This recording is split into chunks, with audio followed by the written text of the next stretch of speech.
Hello friends, मेरे digital classes में आप लोग का बहुत बहुत फिर से नए सेशन में स्वागत करता हूँ यहाँ पे। तो बाल मनोविज्ञान, ठीक है, बाल मनोविज्ञान के बारे में हम पढ़ेंगे, ठीक है जी। आपका सिलेबस में दिखे होंगे कि वहाँ पे जो है 10 नंबर से आपसे क्वेश्चन पूछा जाएगा, ठीक है। तो 10 नंबर भी बहुत मायने रखते हैं, ठीक है। एग्जाम में 1 नंबर भी बहुत मायने रखते हैं, 1 नंबर में सिलेक्शन होगा या आपका होगा या नहीं, ये यहाँ पे जो है पता चल जाता है। इसलिए एग्जाम में 1 नंबर भी बहुत ज़्यादा मायने रखता है, ठीक है जी। तो बाकी आप समझदार हो, चलिए स्टार्ट करते हैं सेशन को। बाल मनोविज्ञान हॉस्टल मॉडल में 10 नंबर से आपसे पूछा जाएगा। इसके साथ ही साथ सीजी टेट हो गया, सी टेट हो गया और आपके शिक्षाकर्मी भर्ती, इन सभी एग्जामों में भी जो है बाल विज्ञान जो है पढ़ पूछे जाते हैं, ठीक है। क्वेश्चन ऐसा नहीं है कि एग्जाम के लिए काम आएगा, तो उन सभी एग्जाम के लिए काम आएगा। चलिए स्टार्ट करते हैं। पहला क्वेश्चन देखते हैं। जो पर्सनालिटी शब्द किस भाषा का मूल शब्द है, ठीक है जी। तो जो पर्सनालिटी शब्द कई बार जो है आप बोलते हैं, यूज करते हैं। ये जो शब्द है पर्सनालिटी शब्द किस भाषा का मूल शब्द है, तो याद रखिएगा ये आपका पर्सनालिटी शब्द ये जो है अंग्रेजी भाषा का मूल शब्द है, ठीक है। इसका बी ऑप्शन जो है करेक्ट आंसर हो जाएगा। नेक्स्ट क्वेश्चन देखते हैं यहाँ पे। अगला क्वेश्चन देखते हैं यहाँ पे जो है पर्सोना शब्द का अर्थ क्या है, ठीक है। तो पर्सोना शब्द का इसका मतलब या इसका अर्थ क्या है, तो ये जो है मुखौटा से है, ठीक है। तो पर्सोना शब्द का मतलब आपका मुखौटा है। थर्ड ऑप्शन जो है करेक्ट आंसर हो जाएगा। नेक्स्ट क्वेश्चन देखते हैं। अगला क्वेश्चन देखते हैं कि थर्ड क्वेश्चन है, निम्न में से किसने शारीरिक रचना के आधार पर व्यक्तित्व के प्रकार जो है प्रस्तुत किए हैं।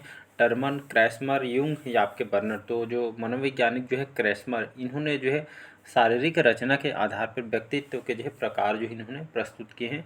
जो है जो मनोवैज्ञानिक है क्रैस्मर, इनके द्वारा ये जो है ठीक व्यक्तित्व के प्रकार इन्होंने प्रस्तुत किए हैं शारीरिक रचना के आधार पर। तो इसका सेकंड ऑप्शन जो है करेक्ट आंसर हो जाएगा। नेक्स्ट क्वेश्चन देखते हैं। चौथा क्वेश्चन चलिए देखते हैं यहाँ पे। निम्न में से किसने व्यक्तित्व जो पर्सनालिटी को अंतर्मुखी और बहिर्मुखी वर्गों में बांटा है। वार्नर, सैडन, टर्मन या यूंग, ठीक है। तो इसका जो करेक्ट आंसर हो जाएगा आपका यूंग, ठीक है। जो मनोवैज्ञानिक यूंग है, इन्होंने जो पर्सनालिटी जिसको हम व्यक्तित्व बोलते हैं, ठीक है, व्यक्तित्व को अंतर्मुखी और बहिर्मुखी वर्गों में इन्होंने बांटा है आपके यूंग के द्वारा।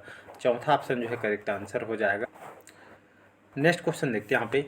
व्यापारी, खिलाड़ी और राजनेता और अभिनेता, ठीक है। क्या चीज़? व्यापारी, खिलाड़ी, राजनेता, अभिनेता निम्न में किस व्यक्तित्व प्रारूप में होते हैं, तो ये जो है बहिर्मुखी होते हैं, ठीक। तो व्यापारी, खिलाड़ी, राजनेता, अभिनेता जो एक्टर होते हैं, ये जो व्यक्तित्व जो पर्सनालिटी ये जो किस कैसे होते हैं, ये आपका बहिर्मुखी होते हैं। तो इसका सेकेंड ऑप्शन जो है करेक्ट आंसर हो जाएगा। नेक्स्ट क्वेश्चन देखते हैं। अगला क्वेश्चन देखते हैं यहाँ पे। वैज्ञानिक, दार्शनिक, कवि, कलाकार किस व्यक्तित्व प्रारूप में आते हैं, ठीक। तो वैज्ञानिक, ठीक है, वैज्ञानिक, दार्शनिक, कवि, कलाकार ये जो है किस व्यक्तित्व जो है प्रारूप में आते हैं, तो ये जो है अंतर्मुखी, ठीक है। तो अंतर्मुखी जो है इनकी जो है पर्सनालिटी होती है, या अंतर्मुखी व्यक्तित्व प्रारूप में आते हैं।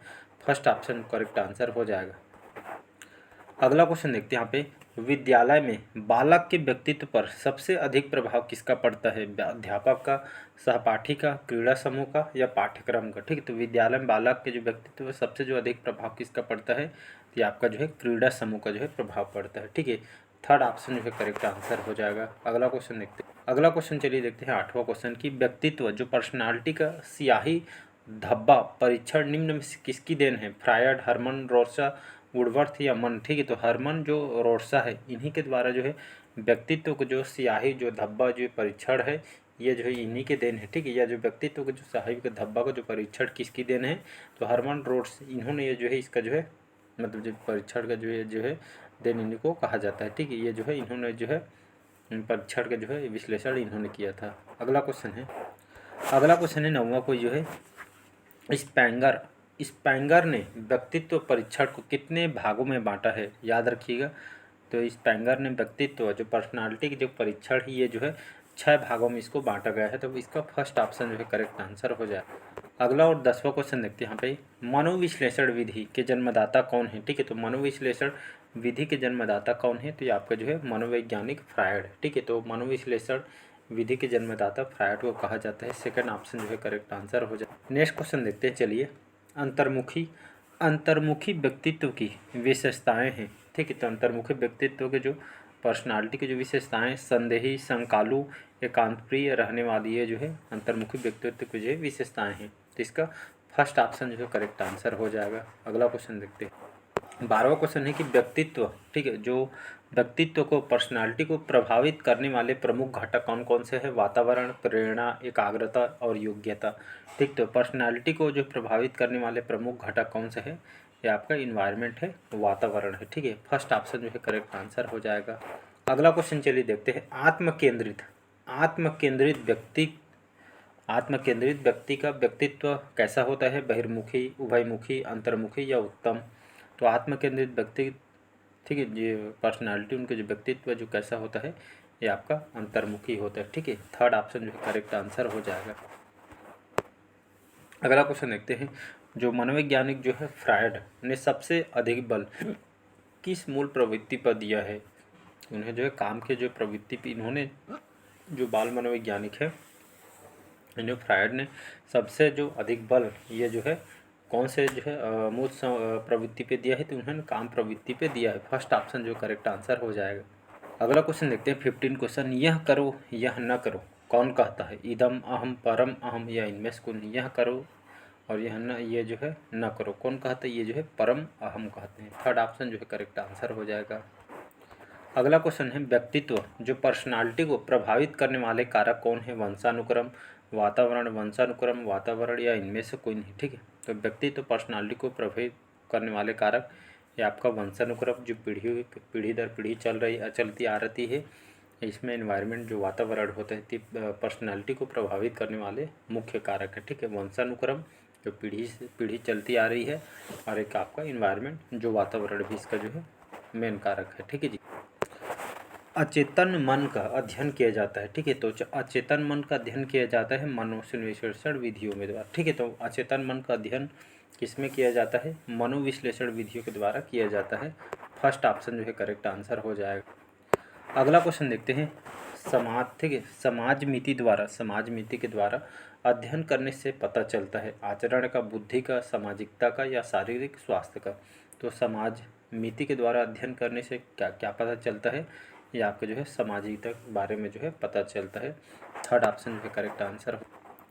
मनोवैज्ञानिक फ्रायड के अनुसार मन की संरचना का सही कोटि है इदम, अहम, अति अहम। ठीक है, तो फ्रायड के अनुसार मन की संरचना का सही कोटि इदम, अहम और फिर अति अहम आ जाएगा। तो सेकेंड ऑप्शन जो है करेक्ट आंसर हो जाएगा। अगला क्वेश्चन देखते हैं। यहाँ पे 20 क्वेश्चन है। ठीक है जी, लगभग 25 क्वेश्चन है, इसलिए जल्दी जल्दी जो आंसर सही उसको मैं कवर करा रहा हूँ, क्योंकि बहुत कम समय है और ज़्यादा हम डिटेल नहीं पढ़ सकते हैं। ठीक है, तो अभी जितना हो सके रिविजन करिए। ठीक है जी।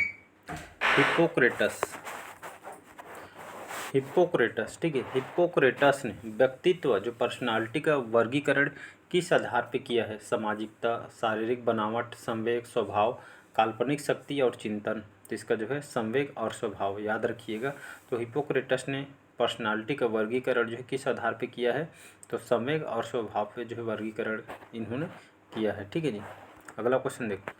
21 क्वेश्चन है। व्यक्तित्व जो पर्सनालिटी व्यक्ति में निहित मनोशारीरिक प्रणालियों का गतिशील संगठन है जो उसके वातावरण के साथ अनोखे संयोजन को निर्धारित करता है। ये परिभाषा जो है आल्पोर्ट के द्वारा दिया गया। तो व्यक्तित्व जो पर्सनालिटी व्यक्ति में निहित, ठीक है, मनोशारीरिक प्रणालियों को गतिशील संगठन है जो उसके वातावरण के साथ अनोखे संयोजन को निर्धारित करती है। ये परिभाषा जो है आल्पोर्ट के द्वारा दिया गया है।